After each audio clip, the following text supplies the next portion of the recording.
ನಮಸ್ಕಾರ. ಭಾರತದಲ್ಲಿ ನಾವು ಶಾಪಿಂಗ್ ಮಾಡಬೇಕಾದ್ರೆ ಗ್ರಾಹಕರು ಮತ್ತು ವ್ಯಾಪಾರಿಗಳ ನಡುವೆ ಕೆಲವು ಅಲಿಖಿತ ನಿಯಮಗಳಿರ್ತವೆ. ಇವುಗಳನ್ನು ಅರ್ಥ ಮಾಡ್ಕೊಂಡ್ರೆ ನಮ್ಮೆಲ್ಲರ ಶಾಪಿಂಗ್ ಅನುಭವ ಖಂಡಿತವಾಗಿಯೂ ಇನ್ನಷ್ಟು ಚೆನ್ನಾಗಿರುತ್ತೆ. ಬನ್ನಿ, ಇದರ ಬಗ್ಗೆ ಇಂದು ಮಾತಾಡೋಣ. ಸರಿ, ಹಾಗಾದ್ರೆ ನೇರವಾಗಿ ಒಂದು ಪ್ರಶ್ನೆಯಿಂದ ಶುರು ಮಾಡೋಣ ಅಲ್ವಾ?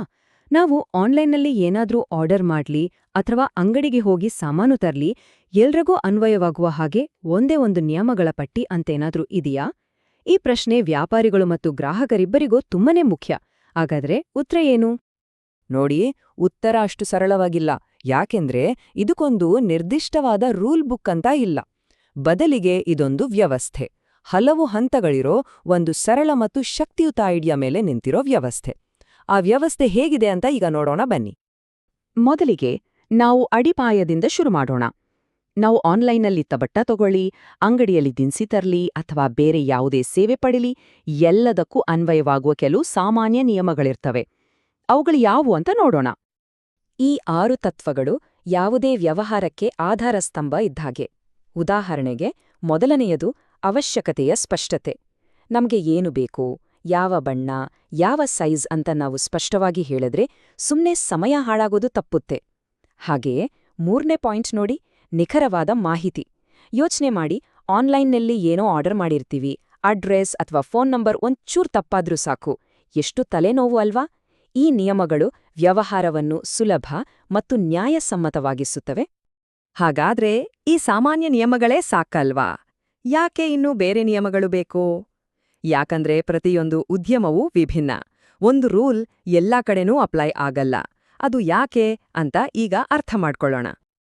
ನೋಡಿ, ಪ್ರತಿಯೊಂದು ಕ್ಷೇತ್ರಕ್ಕೂ ಅದರದೇ ಆದ ನಿರ್ಬಂಧಗಳಿರ್ತವೆ. ಉದಾಹರಣೆಗೆ, ನಾವೊಂದು ಬಿಸ್ಕೆಟ್ ಪ್ಯಾಕೆಟ್ ಓಪನ್ ಮಾಡಿದ್ಮೇಲೆ ಅದನ್ನ ವಾಪಸ್ ಕೊಡಕ್ಕಾಗತ್ತಾ? ಆಗಲ್ಲ. ಹಾಗೆಯೇ ನಮ್ಮ ಹೆಸರನ್ನೇ ಬರ್ಸಿ ಒಂದು ನೇಮ್ ಪ್ಲೇಟ್ ಮಾಡಿಸಿದ್ಮೇಲೆ ಅದು ತಯಾರಾದ ನಂತರ ಇದನ್ನ ಬೇಡ ಅಂತ ಕ್ಯಾನ್ಸಲ್ ಮಾಡೋಕ್ ಸಾಧ್ಯವಿಲ್ಲ. ಎಲೆಕ್ಟ್ರಾನಿಕ್ ವಸ್ತುಗಳಿಗೆ ವಾರಂಟಿ ನಿಯಮಗಳೇ ಬೇರೆ ಇರುತ್ತೆ. ಇದೇ ಕಾರಣಕ್ಕೆ ಒಂದೇ ನಿಯಮ ಎಲ್ಲದಕ್ಕೂ ಸರಿ ಹೊಂದೋದಿಲ್ಲ. ಹಾಗಾದ್ರೆ ಈ ಸಾಮಾನ್ಯ ಮತ್ತು ನಿರ್ದಿಷ್ಟ ನಿಯಮಗಳನ್ನೆಲ್ಲ ಒಟ್ಟುಗೂಡಿಸಿ ಎಲ್ಲರಿಗೂ ಅನುಕೂಲವಾಗುವ ಹಾಗೆ ಒಂದು ಸಿಸ್ಟಮ್ ಮಾಡೋದು ಹೇಗೆ? ಇದೇ ಇಲ್ಲಿರೋ ಮುಖ್ಯವಾದ ಪ್ರಶ್ನೆ.